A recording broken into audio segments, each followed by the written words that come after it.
வணக்கம். Welcome to break time. Indian 2 கிட்டத்தட்ட 6-7 வருடமா எடுக்கப்பட்ட இந்த படம் பல போராட்டங்களுக்கு இடையில தடைகளை கடந்து இன்னைக்கு ரிலீஸ் ஆயிருக்கு. எப்பயுமே ஒரு படம் பார்ட் 2 பயங்கர ஹிட் ஆயிடுச்சுன்னா அதோட நிறுத்திக்கணும். ஏன்னா காலத்துக்கும் அந்த அந்த விஷயமே பேசி அதோட ஆறுதல் பட்டுக்கலாம். பார்ட் 2 எடுக்கிறேன்னு சொல்லிட்டு எடுக்குதோன்னா அது கண்டிப்பாக ஹிட் ஆகணும். ரொம்ப கேர்ஃபுல்லாக எடுக்கணும். இல்லைனா எவ்வளோதான் நல்லா எடுத்தாலும் பார்ட் 1ஓட அதை கம்பேர் பண்ணி தான் பேசுவாங்க. இப்போ இந்தியன் 2 ரிலீஸ் ஆகிறதுக்கு முன்னாடியே என்ன கம்பேரிஷன்னா இந்தியன் 1ஓட தான். அதில் ஏஆர் ரஹ்மானோட பாட்டு எல்லாமே ஹிட்டு.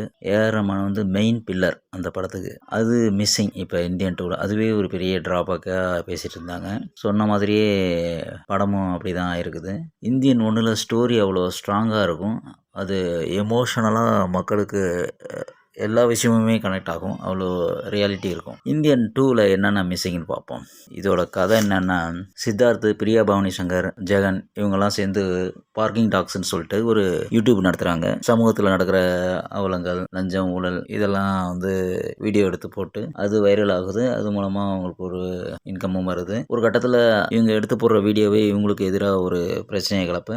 அப்போ இந்த விஷயத்தெல்லாம் தட்டி கேட்க முடியாதான்னு சித்தார்த் யோசிக்கும் போது இந்தியன் தாத்தா வந்தால் இதெல்லாம் மாறும் அப்படின்னு சொல்லிட்டு கம்பேக் இந்தியன் சொல்லிட்டு ஒரு ஹேஷ்டேக் உருவாக்குறாங்க. அப்போ நம்ம இந்தியன் தாத்தா வந்துட்டு கமல்ஹாசன் வந்துட்டு தாய்வானில் ஒரு மார்ஷியல் ஆர்ட்ஸ் நடத்திட்டு வர்றாரு. இந்த விஷயத்தை கேள்விப்பட்டு திரும்ப இந்தியாவுக்கு களை எடுக்க வர்றாரு. இதுதான் கதை. அப்படி வந்தவர் முழுசாக வந்த வேலையை முடிச்சுட்டு போனாரா, அவருக்கு என்ன ஆச்சு அப்படிங்கிறது தான் கதை. வழக்கமாக நம்ம பிரம்மாண்ட இயக்குனர் சங்கருக்கு அவருடைய பிரம்மாண்டம் தான் எல்லா படத்துலையும் கை கொடுக்கும், ஸ்டோரியோட சேர்த்து. இந்த படத்தில் பிரம்மாண்டமும் பெருசாக இவருக்கு கை கொடுக்கல.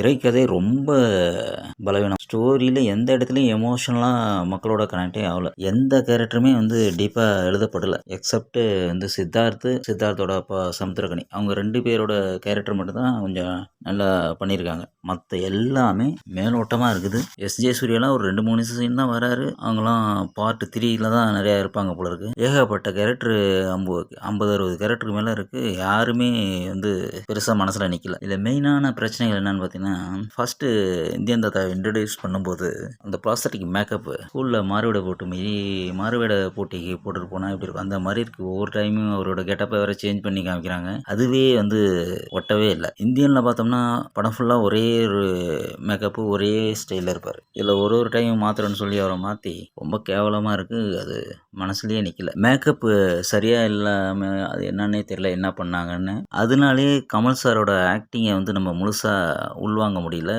அந்த எமோஷன் எதுவுமே நமக்கு கனெக்ட் ஆக மாட்டேங்குது. அப்புறம் அதில் வர்ம கலைன்னு சொல்லிட்டு ஒரே மாதிரி டைப்லேயே கொலை பண்ணுவார் இந்தியனில். இந்தியன் 2ல் என்னன்னா கொஞ்சம் அந்நியனை மிக்ஸ் பண்ணி அந்நியனில் ஒரு கொலைக்கும் ஒரு கும்பி பாகம் அந்த பாகம்னு சொல்லிட்டு ஒரு பேர் வைப்பார். அந்த மாதிரி ஒவ்வொரு கொலையிலையும் இதில் வந்துட்டு வர்ம கலைக்கு ஒரு பேர் வச்சு ஸ்டார்டிங்கில் அது கொஞ்சம் சுவாரஸ்யமாக தான் இருந்தது. ஆனால் அது போக போக அதுவே காமெடியாக போயிடுச்சு. அதுவும் அந்த வர்ம கலைக்கு ஒரு டீட்டெயிலிங்காக ஒரு செய்யுள்லாம் சொல்லுவார். அதெல்லாம் என்ன சொல்கிறாங்கன்னு ஒன்றுமே புரியல. அதெல்லாம் வசனங்கள் வந்து எந்த இடத்துலையுமே பெருசாக சொல்லிக்கிற மாதிரி இல்லை. சில இடங்களில் மட்டும் எலெக்ஷன்னா சேஞ்சு கிடையாது, எலெக்ஷனுங்கிறது ஒரு ஜஸ்ட் எக்ஸ்சேஞ்சு அப்படிம்பாரு.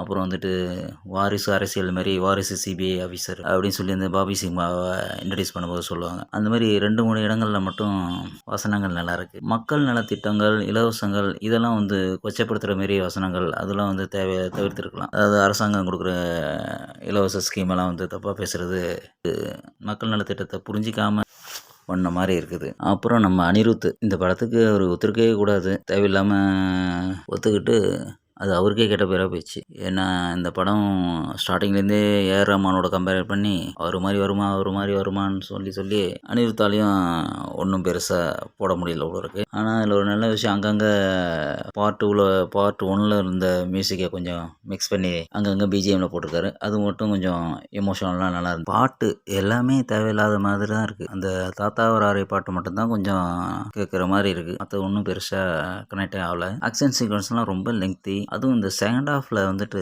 சென்டிமெண்ட்னு சொல்லிட்டு சித்தார்த்தோட அம்மா இறந்தது, அப்புறம் சித்தார்த் வந்து பார்க்க விடாமல் தடுக்கிறதுன்னு சொல்லி அதுவே கொஞ்சம் லெங்க்தியாக போகுது. அதுவும் கிளைமேக்ஸில் அந்த ஆக்ஷன் சீக்வன்ஸும் ரொம்ப லெங்க்தி. அந்த ஒரு வீல் மாதிரி வச்சுட்டு அதில் கமல் ரன்னிங்லேயே போயிட்டே இருக்காரு. போகிறாரு அதுவே ஒரு அரை மணி நேரம் சீன் மாதிரி இருக்குது. அது எப்படா முடியுங்கிற மாதிரி ஆயிடுச்சு. கடைசியில் தேர்ட் பார்ட்டுக்கு லீடு காமிக்கிறாங்க. அதில் தான் கொஞ்சம் ஸ்டோரி இருக்கிற பழைய கமல் எல்லாம் காமிக்கிறாங்க.